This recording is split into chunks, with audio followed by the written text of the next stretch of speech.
Salut la communauté, c'est Wacky You pour des Wacky News. Alors du coup aujourd'hui on se retrouve sur le serveur 306, pas forcément pour parler du serveur 306, mais plutôt pour parler des annonces qu'ils ont faites, vu qu'on a les events des prochains jours du coup qui sont enfin arrivés. Donc comme on le savait, on va avoir du coup les ventes de printemps qui va commencer. Donc pour ceux qui ne connaîtraient pas les ventes de printemps, c'est ce que j'appelle un event cybernétique, parce que c'est un petit peu comme ça qu'ils sont arrivés tout simplement, c'est sur un event cybernétique que ce type d'event est arrivé. Vous allez avoir du coup 4 fois 8 cases, du coup, donc 32 cases, et donc vous allez devoir découvrir 3 grands prix dans ces cases. Et donc on en rediscutera demain. La meilleure des manières, du coup, c'est très généralement, en tout cas, de découvrir un grand prix et de reset, et ainsi de suite. Et donc on reparlera ça un petit peu dans tous les cas au moment de les vendre. Si vous voulez connaître un petit peu à l'avance les quêtes du coup qui vont vous être demandées, du coup on va vous demander des connexions tous les jours. On va vous demander d'arriver jusqu'au niveau VIP 5, il me semble, sur les ventes de printemps. Ensuite, il va y avoir l'achat d'émeraude, du coup, ce sera jusqu'à 50 000. La dépense d'émeraude, ce sera jusqu'à 60 000, du coup. La dépense d'énergie, ce sera jusqu'à 9 000. Ensuite, on va avoir, du coup, 65 coffres de la tour à ouvrir. Donc, étant donné que ce sera un event sur 3 jours, je veux dire, on en ouvrira 45. Donc, il faudra en ouvrir 20 avec des diamants, ce qui me paraît relativement ok, étant donné qu'en plus, les ressources de la tour, dans tous les cas, sont très importantes. Et ensuite, il faudra faire des aventures. Donc, en 3 jours, il faudra en faire 3. Et donc, tout ça, ça nous donnera des clés qui nous permettront, du coup, de déverrouiller des objectifs sur la fameuse grille, du coup, de 32 cases dont je vous ai parlé juste avant. Ensuite, du coup, on va voir, du coup, l'arrivée de Masquerade Skin avec son event. Alors, apparemment, là, justement, il y a pas mal comment dire, de troubles, quoi, hein, un petit peu. C'est un petit peu le bazar, parce que bon, personne ne sait un petit peu comment les ventes va être, et ainsi de suite. Moi y compris, hein, on va pas se mentir. Alors, ce que je suis quasiment sûr, en tout cas, c'est que ça va être un petit peu comme la dernière fois qu'on a eu un event pour les skins titans, et si vous vous souvenez, c'était très très facile et très très rentable de pouvoir aller récupérer nos skins de manière facile. Donc du coup, et en plus de ça, il y avait quand même une boutique honnête pour ceux qui ne voulaient pas investir dans les skins. Donc du coup, ça peut être vraiment un event ok. Pour le moment, j'ai pas du tout envie de cracher dessus, étant donné que ça peut être vraiment super. La dernière fois qu'ils nous ont fait un event dans le style, c'était plutôt canon. Donc là, pour le coup, du coup, sur cette vente, donc du coup, il va y avoir une grille. C'est pour ça que je pense que ça va se passer un petit peu de la même manière que les ventes des artefacts qu'on vient juste de faire, du coup, l'héritage des absolus, où il va falloir remplir une grille avec des points qui vous donnera du coup ensuite des coffres pour des récompenses dans la boutique. Et donc il va falloir pour ça donc se connecter tous les jours. Il va falloir ensuite avoir des points VIP jusqu'à 4500. La dépense d'émeraude sera jusqu'à 60 000. Ensuite, on va vous demander aussi de dépenser de l'énergie jusqu'à 10 000. Et après, là, ça va commencer à taper un peu plus dans le dur, parce que malheureusement, si j'avais su, j'aurais pas fait tout de suite mes switches d'artefacts, mais bon. Et ensuite, du coup, bon, déjà les skins, ça fait mal. Il va falloir distribuer 200 niveaux de skins à vos héros. Donc, c'est quand même, surtout en début de partie, là, ça va être très très très dur de pouvoir faire quelque chose de très optimal là-dessus. En tout cas, on verra à l'instant T. Ce que je vous conseille, en tout cas, c'est de distribuer le minimum que vous pouvez, même si vous allez stocker que pendant 4 ou 4 jours. Parce que je crois que les ventes commencent le premier, donc même pendant 3 jours, 4-5 avec les jours de les ventes. Ça pourra peut-être vous permettre de passer un ou deux paliers en plus, et donc autant y aller. Ensuite, il va y avoir les 200 fois du coup d'augmentation pour les levels d'artefacts. C'est pour ça que si j'avais su, j'aurais fait mes switches un petit peu plus tard, quoi, du coup, à ce niveau-là. Et j'aurais pas forcément pris des pièces non plus d'artefacts non plus dans la boutique, mais j'aurais pris de quoi faire des switches. Mais bon, j'étais pas au courant de cette event, c'est aussi le jeu malheureusement. Et ensuite, on aura du coup ouvrir des coffres dans l'outre-terre, du coup à hauteur de 150. Et ensuite, il va y avoir un petit point aussi qui va faire mal pour tout ce qui n'est pas gros compte, hein, parce que c'est quand même un gros score qu'on nous demande. Il va falloir avoir 800 pierres d'âme de héros. Et donc ça, vous pouvez en débloquer dans les poupées, dans ceci, dans cela, dans les coffres de pierres d'âme. Mais 800, c'est quand même un sacré stock, je trouve. Dans les marchands également, vous pouvez en récupérer ici. Pack, pendant 3 jours, vous pouvez récupérer 20, 20, 20, 20 et ainsi de suite. Mais du coup, ça fait un petit peu mal, je trouve, personnellement.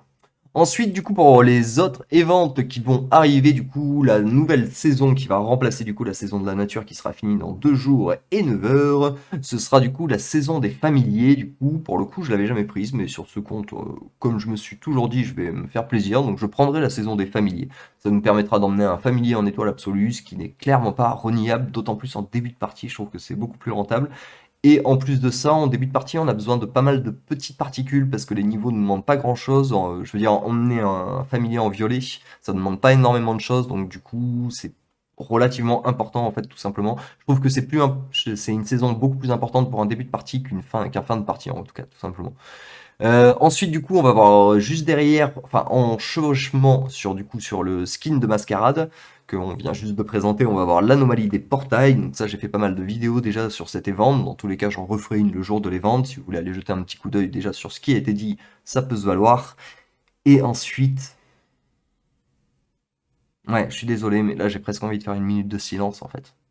Oui, une minute de silence, messieurs, dames. Parce qu'ensuite, va y avoir le Cosmic Battle. La bataille cosmique. Alors pour ceux qui connaissent pas cet event, et pour ceux qui le connaissent, il est horrible, voilà, simplement. En fait, je vais vous expliquer pourquoi là, en tant que nouveau joueur, en plus, sur les nouveaux comptes, on va vraiment rien pouvoir faire.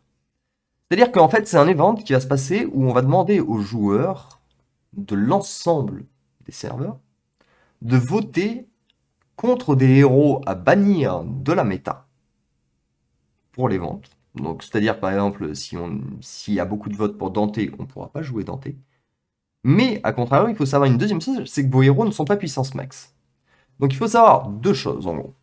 C'est que il va y avoir un héros de chaque classe qui va sauter. Donc, si on veut voir un petit peu chaque classe, on vient ici, dans la liste de héros. Et donc, ici, on va découvrir, du coup, les tanks. Donc, je pense qu'en tank, peut-être que Julius peut se faire sauter, mais je pense que c'est souvent Rufus qui va sauter, qui est beaucoup utilisé dans la méta. Ça peut être Aurore aussi, vu qu'il y a peu, elle a eu son ascension.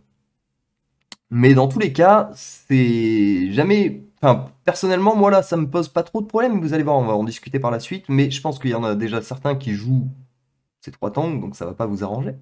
Ensuite, dans la classe des tireurs, on va pas besoin d'avoir le temps de chercher. Nos yeux vont direct se diriger vers Dante, du coup, qui va être éliminé de la méta. Ensuite, dans la classe des mages, du coup, hop, on va descendre jusqu'en bas pour découvrir Christa Céleste Satori Iris. Donc, Iris peut potentiellement sauter, sauf que Iris, contrairement à Heidi, elle n'a pas encore eu son ascension. Et donc, en ce moment, Heidi est bien plus puissant que Iris. Et donc, du coup, je pense que Heidi va sauter à 100% du temps. Quand on va arriver dans les héros de manipulation, je pense que Polaris va se faire sauter. Normalement, jusqu'à maintenant, c'était Arachné ou Jorgun, mais là, je pense que ça va vraiment être Polaris qui va sauter, tout simplement. Dans les guérisseurs, ça va bien évidemment être Martha qui va sauter, je pense. Honnêtement, je vois pas d'autres heals qui peuvent sauter.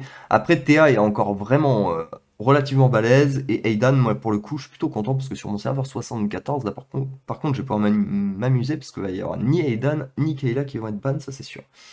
Et du coup, ensuite, dans les guerriers, ça va être tout le temps Ishmael. Il y a vraiment, alors là, si je vois un autre héros qui se fait ban, faut m'expliquer un petit peu le concept. Et dans les soutiens, du coup, parce que Amira, il faut savoir, voilà, c'est pas un mage. Voilà, c'est vraiment, hein, c'est quelque chose qui me révolte, ce genre de choses. Mais voilà, c'est un soutien avant d'être un mage. C'est un soutien avant d'être un mage, et donc du coup, Amira va tout le temps sauter. Hop. Et jusqu'ici, vous voyez peut-être pas trop où je veux en venir, en fait. Mais le problème, c'est que nos héros, ils sont pas en puissance max sur cet event, ok. Donc si par exemple, je pense que 60% au moins de la méta sur ce serveur doit jouer Dante et Heidi, si on vous enlève Dante et Heidi de votre team, déjà vous faites quoi? Bah plus rien. Plus rien, plus rien, plus rien. Et c'est bien le problème en fait, c'est que c'est les deux héros vraiment qu'on joue tous et qui vont se faire sauter pour les ventes. Alors, c'est un event de 3 jours, c'est pas grave, il y aura d'autres events où on pourra se rattraper et ainsi de suite. Mais sachez que c'est un event même sur les gros comptes qui est insupportable en fait, tout simplement. Là, il faut vraiment faire partie de ceux qui ont, je dirais, 60 à 70% de tous les héros qui sont vraiment maxés. C'est-à-dire les mecs qui ont investi vraiment des sommes qu'on a du mal à imaginer, tout simplement. Donc du coup, c'est vraiment pas un event que j'apprécie en tout cas, donc voilà, je tenais à vous en faire part. Préparez-vous pour cet event, on ne pourra strictement rien faire sur nos petits comptes, voilà, sachez-le. Mais bon, On le fera quand même, on jouera le jeu, on jouera le jeu. Mais bon, je vous ferai peut-être une vidéo, mais en tout cas, c'est sûr que Dante va sauter, c'est sûr que Heidi va sauter, c'est sûr que Amira va sauter. Donc du coup, ça va être compliqué de faire des compos, et surtout que vu que c'est pas en puissance max, surtout les nouveaux comptes, ça va vraiment être un event qui va pas nous avantager du tout, du tout. Voilà, voilà, bah écoutez, je pense qu'on a fait le tour pour aujourd'hui. Si la vidéo vous a plu, comme d'habitude, n'hésitez pas à lâcher un petit pouce et à vous abonner. On se retrouve très très bientôt pour des nouvelles Wacky News. Allez, ciao ciao!